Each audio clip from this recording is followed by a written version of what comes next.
Əslində İlham müəllim, siz qeyd etdiniz, deməli ötən müddət ərzində 12 amnistiya və 71 əfv sərəncamı imzalanıb. Bu kifayət qədər böyük bir Və göstəricidir. 130 mindən çox insanı əhatə edib. Yəni kifayət qədər böyük rəqəmdir.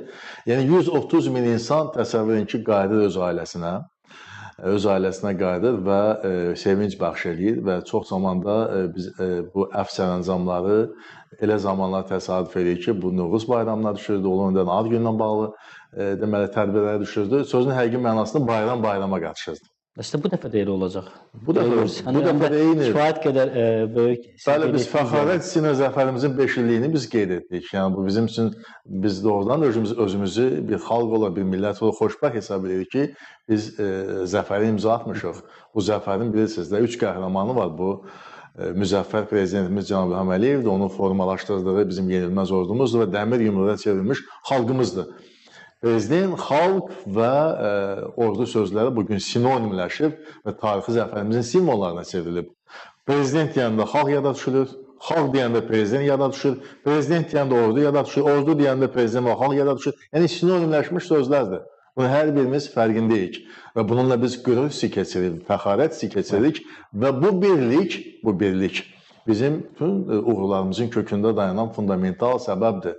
Yəni bu günləri xalq hakimiyyət birliyi ölkəmizdəki ictimai siyasi sabitliyin əsasını təşkil edir və bax belə addımlar, belə deməli atılmış çox iri miqyaslı addımlar, 20 mindən çox insana əhatə edən amnistiya aktları nəticə etibarilə ona gətirib çıxarır ki, cəmiyyətdəki o harmoniya bir qədər də möhkəmlənir.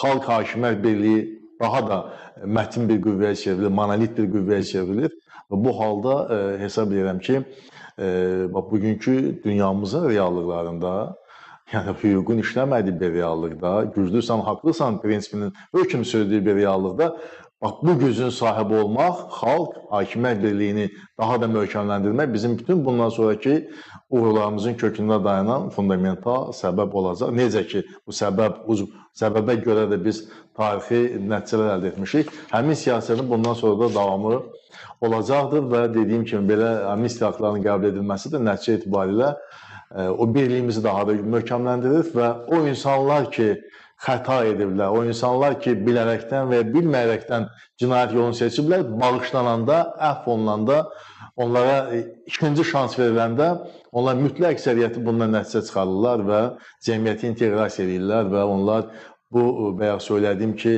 o səfərbər olunmuş cəmiyyət var ölkəmizdə, vətəndaş həmrəliyi ki, hökm sürür, onu daha da möhkəmləndirirlər.